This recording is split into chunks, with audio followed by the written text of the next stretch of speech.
Let's continue. So we are up to the shaila that he's addressing is, how is it possible that there is the union of Gimel Kavin, Chesed, Gvura, Tiferes in the Ein Sof Lifnei HaTzimtzum? The question was underscored by another question. How is it the Medrash and likewise the Yitzchayim draw an analogy between the neshama and the guf? The Medrash says, just like the neshama fills the guf, so too HaKadosh Baruch Hu mamale es ha'olam. And the olam means the mokim cholol. So in which ishtalshus and creation takes place. So HaKadosh Baruch Hu mamale es ha'olam. So HaKadosh Baruch Hu is the Ein Sof. And the analogy is to the neshama. So just like the neshama has koiches, faculties, so too we see that lifnei tzimtzum, the analogy to the neshama, that there are these faculties. And moreover, as the Yitzchayim said, that's how it began, that the whole cause of the tzimtzum, which means the darge lifnei tzimtzum, and the Ein Sof, is teva tov lehitiv. Oh, so there's teva tov there. It's a statement of fact that there's teva tov where in the Ein Sof lifnei tzimtzum. So how is this possible? And the analogy to the neshama, comparing the Ein Sof to the neshama, l'cha'ira, is not a fair comparison, not a true comparison. Because even though the Eser Koiches and the neshama, the way the neshama, in the shirish of the neshama, the relative shirish, not talking mushush and atzmos, we're talking the shirish of the neshama, or pnimis ha-neshama. So there, take the Eser Koiches are not manifest, but the fact is, in simple language, when the neshama manifests, it must manifest in Eser Koiches, which means it's already present, latently. And he explained that's why it's tzar for the neshama. If the neshama didn't have to manifest any particular way, then Gilgul, tzar, it wouldn't be a Gilgul, but tzar for the Gilgul. It's a difference where it is. Like we said, in Atzmi, wherever you put an Atzmi, he remains unaffected by his environment. There's Atzmi and there's Pnimi and there's a Chitz. The Chitz is completely affected and defined by his environment. The Pnimi transcends the environment, and the Atzmi is completely unaffected. At any rate, so why is the neshama in tzar? It means that to be in a daimim, tzemech, or a chai, in an animate object, or a living thing, or an animal, is a big tzar, because it cannot express itself in the way it does as a human being in a guf. So we see that the koiches of the faculties of the neshama are integral to its very identity at its core. But like the Ein Sof, chas v'shalom, to say that the Ein Sof is mukhrich, to express it himself in Eses Sfiris or in any Sfiris whatsoever. So how is it? How are we talking about teva tov lehiti of lifnei tzimtzum? How are we talking about the neshama? The analogy to HaKadosh Baruch Hu neshama malis haguf hakach HaKadosh Baruch Hu malis as a mokim. The analogy to neshama, how is it so? So he answered. We started saying at Eisvav, Taka, the analogy is not a complete analogy. That's what we're starting to learn now. I think we started it again. Eis Dalet, yeah. Page Nun Hey. Actually, we made considerable head. How far did we go? Huh? I mean Vav, yeah. We made okay, we want to repeat it again. We're halfway through. Okay, so we won't read inside the text. We'll pick up from where we are. We'll just summarize. The key words were in the opening of the ice. And the opening of the ice is that the analogy is only that in the Ein Sof, Lifnei Tzimtzum, there is Teva Tov L'Heitiv. There is. But that's because the Eibush is Kol Yochel and has endless ways of manifestation, or doesn't have to manifest at all. And there is also Teva Tov L'Heitiv, which then, let's walk it through, which then means the Eibush chooses to express this. So the choice then causes the Teva Tov L'Heitiv to emerge and produce the Tzimtzum, and the whole point being to bestow his beneficence. Beneficence. Good. Upon recipients. So he chooses of the endless array of possibilities and beyond possibilities, the whole motion, chooses to manifest Teva Tov L'Heitiv, but it's there. Okay, we have to, that's just in parentheses here, appreciate, we're talking about Ein Sof Lifnei Tzimtzum. We're not talking about Mo'ir, I'm not talking about Atzmus.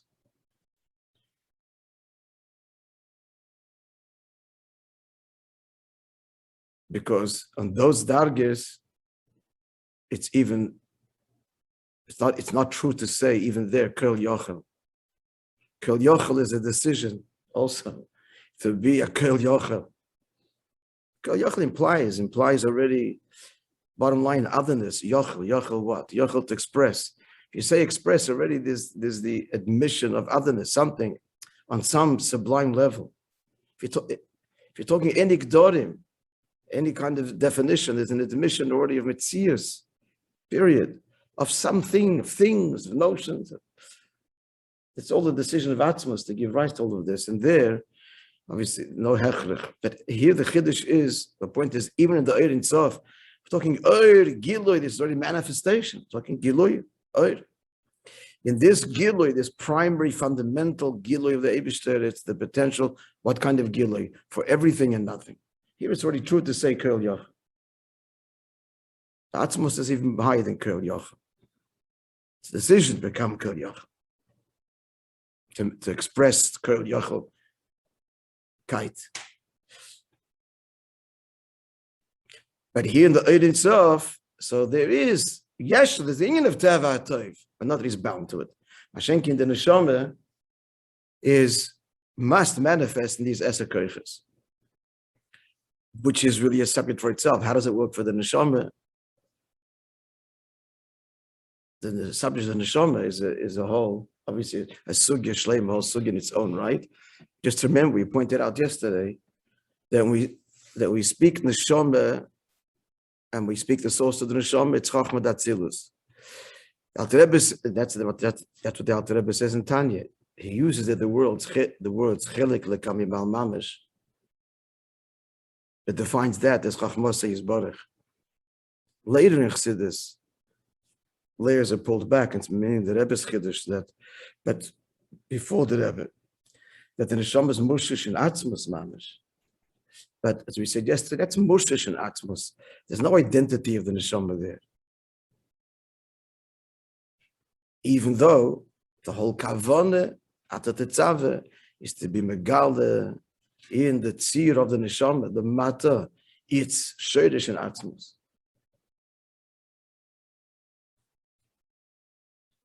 When the Alter Rebbe in Tanya speaks about the highest level of the Neshama, it's Chachma Datzilus, Machshavti Yisborech, Chachmosei Yisborech, which is bound up with him, one with him, as he explains at length in Tanya. He's maramis to this whole inyan, but he says, Chelek lekam mimal mamish. Maramis higher, and we pointed out, this is in parentheses, we'll say it again, I think it says Galvin, that Chelek lekam mimal kalam mimal seiv mamish atzmos. So the Neshama is mushish and atzmos, but then emerges through all of these levels, finally to get a tzir. The truth is that the Neshama is completely enigmatic. It's a nivra, it's not a nivra, the kush and as a nivra. The languages in Chassidus are very, not much is really said, there's not much you can say.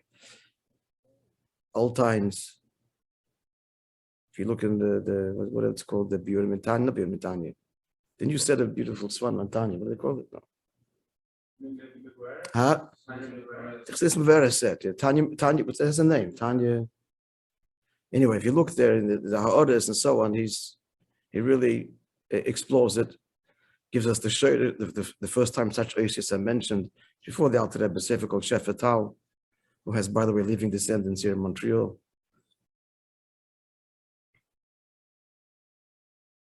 I actually learned the Shefer Tal with one of them many, many years ago in Shamari. So you see there that it's not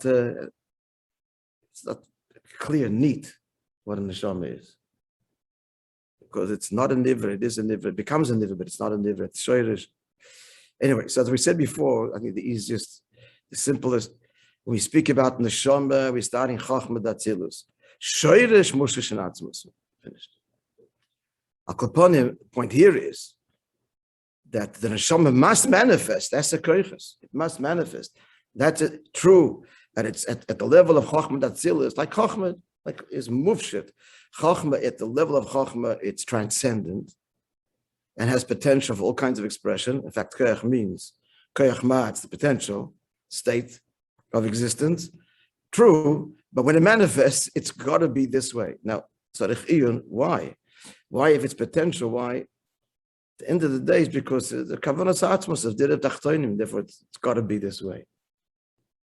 So there's no choice. But the Eibishter does, and it all, for him, it's all pure choice. Once the neshama is expressed, it doesn't have a choice.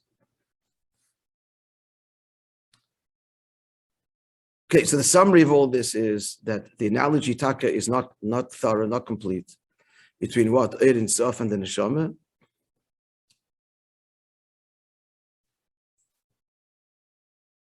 Let's pick up in the middle of the page by the number. We're up at the number 30, middle of the page. Let's just go back a few lines before that. V'hainu. V'hainu shali, yeah, a few lines above number 30 in the middle of the page. Just excuse me a moment.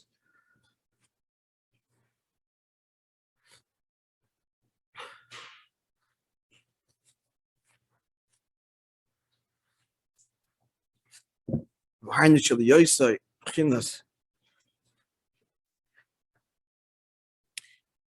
The point is, what's Toiv doing there? What's Teva Toiv Lehitiv and Ein Sof? Answer: that since is Ein Sof, it's also there, but it's not that when he expresses himself perforce naturally without his choice, Toiv is going to emerge. No. Okay, now in the bracket, is. Chuli can be completely any other way. It has to be in chesed, tzviris, in ketz, and so on.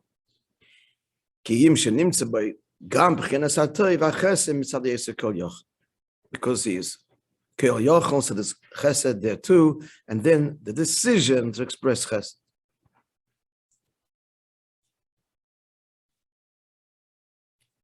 Let's continue. The more AC is coming, more hasbara coming.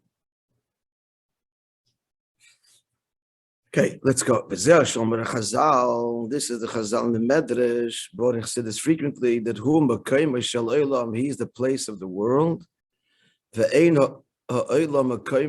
but the world is not his place.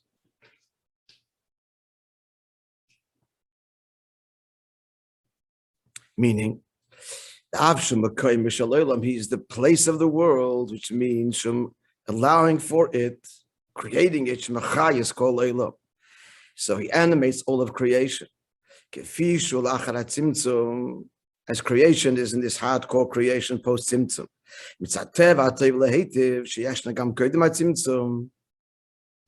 And what is the animating, creating force, attribute? It's this Teva which exists before the Tzimtzum. That's the reality. So that's the meaning of the words. What's the world and why is the world the way it is? Because invested in the world is him. What him? He's Teva Tov L'Heitiv. That's true. But that's not, doesn't define him. That doesn't define him. That's the way he chooses to express himself from his endless array of possibilities in the Ein Sof, but that doesn't contain him. Are we clear? He's contained in the world, as it were. The world doesn't contain him. Doesn't define him. To restate that, even though he created, it doesn't make him a creator, fundamentally a creator. It's a role he chose, but not defined to being a creator. Even though that's what he became, and it's the creator in creation, that's true, and it's him, and all this is rooted in his Ein Sofness. However, it doesn't define him. It is all him, but doesn't define him. Because now further, this teva tev lehitiv, as it is lifnei atzimtzum, not post tzimtzum. Post tzimtzum, that's what it is. He's created. But the teva tev lehitiv k'moshe koydem atzimtzum, this teva tev lehitiv is present there, together with, again, the endless possibilities of expression or non-expression. So teva tev lehitiv k'moshe koydem atzimtzum. There's a p'chinas Ein Sof. It's infinite p'chinas pshitas legamri. What does it mean? Ein Sof pshitas legamri. Meaning is not bound with, not defined by that. It's present there like everything else, in this absolute transcendent, definitive way. Given, since how is it there? Why is teva lehitiv there? It's only there.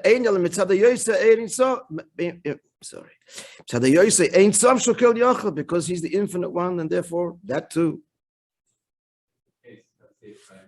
Speak up a little bit, I'm sorry. If that's the case, how does the Islam use as an explanation for Vitzah? It's not an explanation. It's not, there's no reason that Vitzah should follow that. Yeah, so we just have to add a caveat. Not a caveat, just add the little unspoken words. From his endless array of possibilities, he chose teva tov lehitiv and created.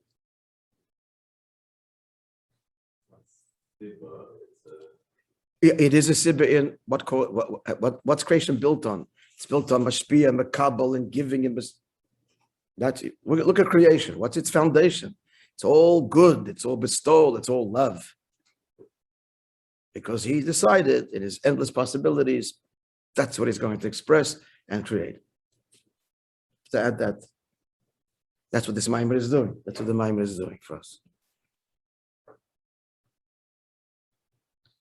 It's Chaim says is objectively true. We're just putting it all in context. Why creation? Teva tev lehitiv. It exists lifnei atzimtzum. The Maamar is only adding is that's not mukhrach. That's endless, but that's what he chose. Let's continue. The Yinde.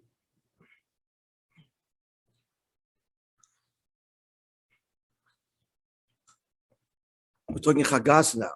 Lifnei atzimtzum. Ata echad v'shimcha echad. Mikamcha kisol ge'echad boretz is chagas lifnei atzimtzum. That's what he concludes now. I think. Yeah. So just like mitzad yoysa ein sof, yesh by pchinas hachesed gam. Also, which is watching ayarid v'amshacha lemata mata. So there is this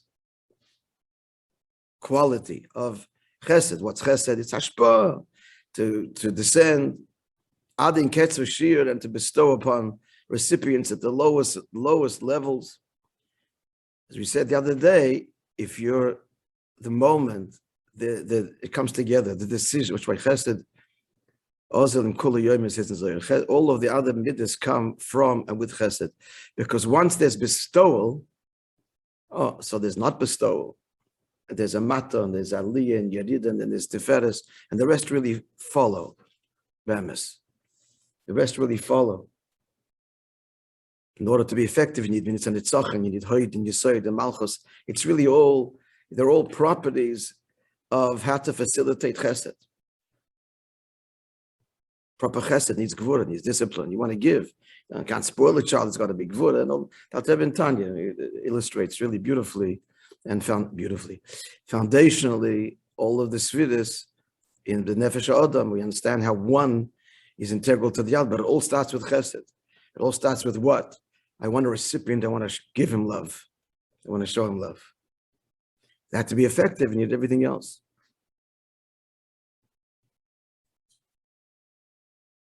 So therefore, so if there's the union of Yerida, there's also Gevura. And what's Gevura?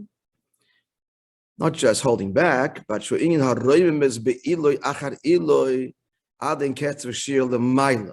Chesed means I want to bestow below.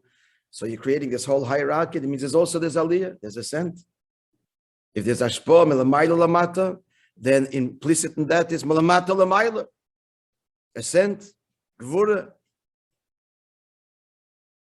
And in fact, that's how the Ein Sof is described in the Tikkun Zohar, in which the Vasi Laganim Amorim have a tremendous arichus. That the Ein Sof is described as lamata adin ketz, lamayla adin ketz, high without end, or lamata adin tachlis. That's really the chesed and gevura properties of the Ein Sof. That's all lifnat tzimtzum.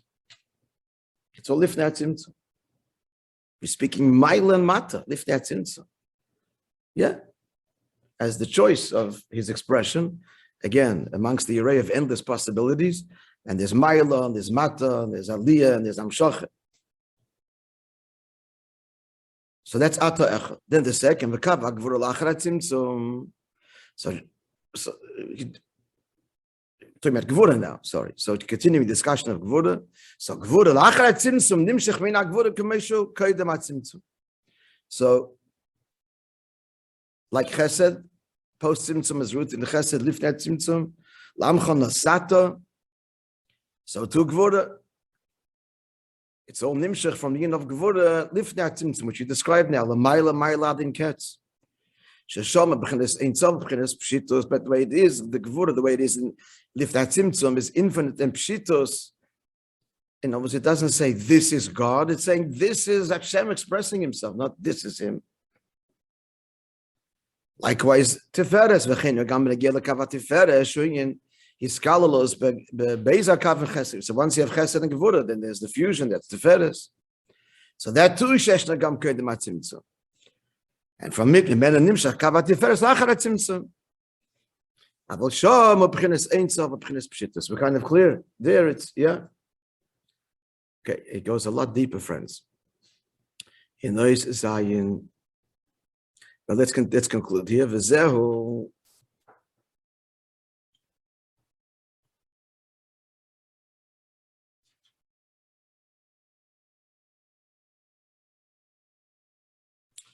ata echad v'shimcha echad hainu beis hakavim dechesed the gevura k'fi shuheim lifnat tzimtzum.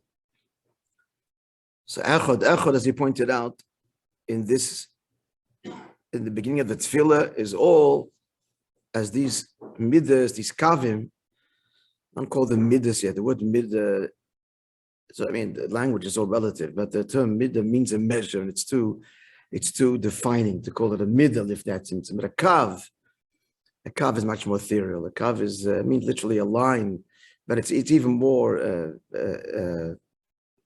It's a looser term. A kav, it's an expression.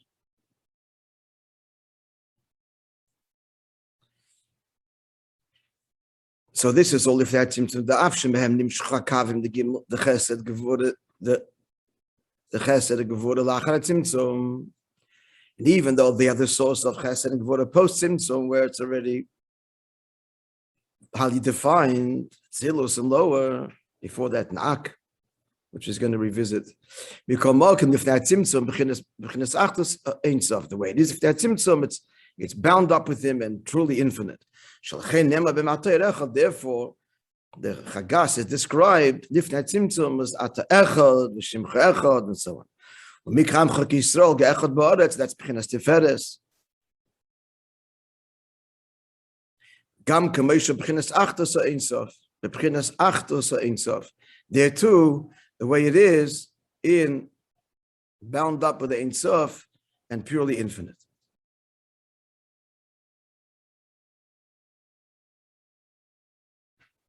I just understand the word v'gam. What's v'gam? When mikamcha kisog echad boretz b'chinas teferes kamoishu b'chinas achtos Ein Sof. What's the v'gam? In addition to chesed and gevura, what does he mean? Something else? I don't know. Let's go further. You will understand that v'gam, because we're talking about neshamas. That's the point. Let's see. Let's revisit that v'gam. Let's go further. He said before, what's the connection between this and Tiferes? Yisrael, it's commit neshamas. Ge'echad ba'aretz. He said, "Ze mashakos v'Yisrael asher b'cha espoyer." Hashem says, "I take glory in you, espoyer." So he said before that's oisis Tiferes, but now he adds espoyer ba'alef daike. The aleph in front of the word Tiferes. What's the aleph in front? Because he was talking about neshamas as they are, or Tiferes as it is lifnei hatzimtzum. How's that hinted in the aleph? It's Tiferes with an aleph in front of it. I think that's what he means to say. Espor ba'aleph daike kameishu bebchinas aleph. We mean Tiferes, not Tiferes post tzimtzum, classic Tiferes, but espor with an aleph. What's aleph? Pele. Pele means wonder, wonders. Shubchinas achtos apshuta, that is referring to Tiferes as it is in its pure wonders, meaning lifnei hatzimtzum. V'hainu shubchinas gimel hakavim k'moishem kedem hatzimtzum. So could be the gam is that of course. Mikamcha kisol ge'echad ba'aretz, are talking about Eden lamata, but also the way it is if that's him. Also lifnei hatzimtzum. Still a bit hard because he's saying that this whole phrase is talking lifnei hatzimtzum. When it comes to Yidden are down here. But he adds, when it comes to Yidden, but there's also the way Yidden are lifnei hatzimtzum. Perhaps, okay, so it's not such a negir. We get the general idea. Okay. So continuing, the way it is, lifnei hatzimtzum,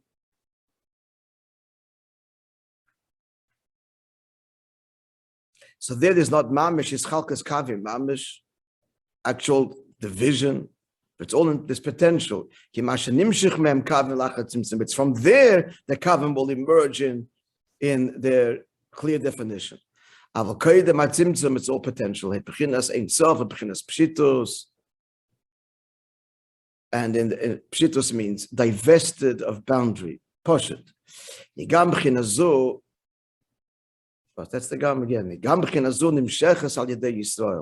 So Yidden lemata in this world draw this level of the pshitas of the Ein Sof into the world. That's the gam. Behind the mitzad shorshen, as we say, behind the mitzad shorshen shall neshamas yisol b'chinas Ein Sof atzmai, because the Yidden are rooted there. That's their root. So therefore, lemata, they're able to draw down, and that's the whole avodah, to draw down the pshitas of the Ein Sof into the world.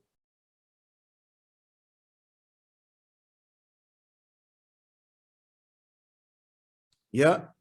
What's this Maimer Azal, Eden rose up in Hashem's thought, meaning the loftiest level. Hinting here to Atzmizdik, hide in the Ein Sof itself. And that which is true of Tiferes is rooted in the Etzem, etc. So certainly in the Neshamas Yisrael, therefore they're able to draw down all of these levels, this Pshitus, the Ein Sof, they draw that down where into the world. So therefore, Goy Echad Baratz is saying, even though we're talking Atach v'Shimach Echad, Micha Kamcha Kisol Gechad Ba'aretz, and Yidden Ba'aretz. He's saying Ba'aretz. Of course, we're talking are drawing on this pshitos of Echad into the world. Why? Because they're only b'machshava in Eretz of Gufa, the deepest atmospheric level, and therefore Yidden are able to, and that's the kavanah, to draw the pshitos of the Eretz Sof into the world, into Kalim. Okay, much more. I hope we're getting a general idea. Yeah? Yes, folks. Hello. Yeah. The bottom line is, you're going to think this over in your own language, your own words, and Shabbos, let's say at least Shabbos morning, come earlier to shul, and learn it and think about this. Again, the litmus test is to explain it, to be able to explain it.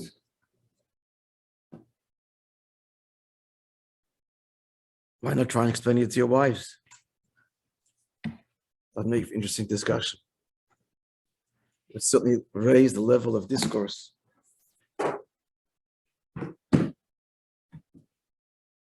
Wouldn't that be something? Discussing the pshittus of the Erin stuff, Lifnei HaTzimtzum and Teva Tev Lahitiv. Try it, huh? I don't hear.